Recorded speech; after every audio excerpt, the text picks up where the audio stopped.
Hey everybody, my name is Michael Malthus. I'm part of the team here at Hack the Machine Unmanned.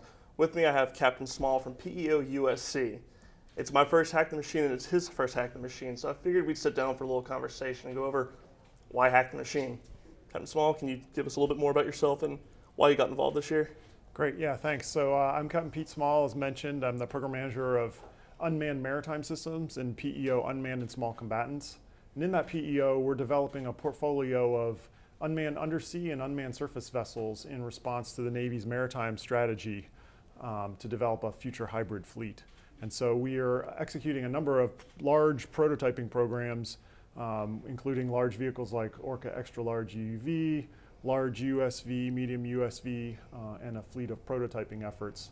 In coordination with that, though, we're moving towards developing autonomy as a capability, our combat system, if you will.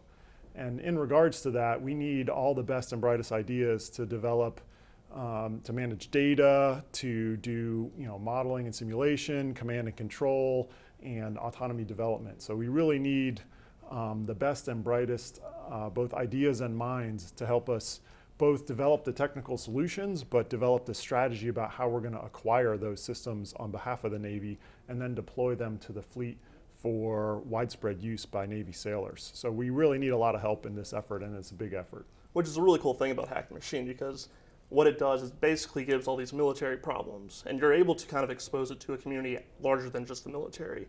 You get people from innovation, academia, parts of industry that otherwise wouldn't normally be engaged. Give them this problem set that is kind of very hand in hand with what the Navy wants to achieve. Get as many minds in the room as possible to actually find the actionable solutions to a lot of these issues.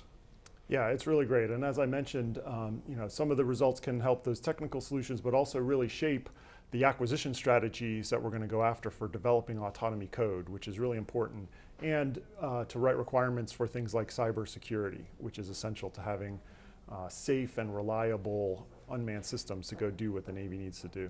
Awesome. Is there any unmanned system that you find particularly fascinating that you want to touch on that the public might not know too much about? Well, they're all fascinating, and there's certainly some significant technical challenges that we're going after, but one of the highlights of my tour is in developing unmanned surface vessel prototypes.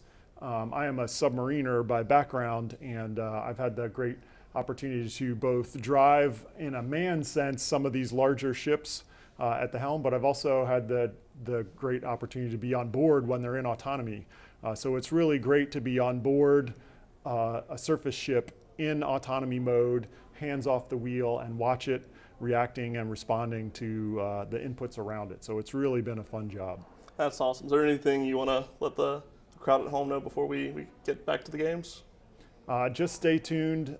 There's a lot of great work to be done for unmanned systems going forward in the Navy, and there's going to be great jobs, and we need all the best help we can get. Awesome. Thanks, everybody.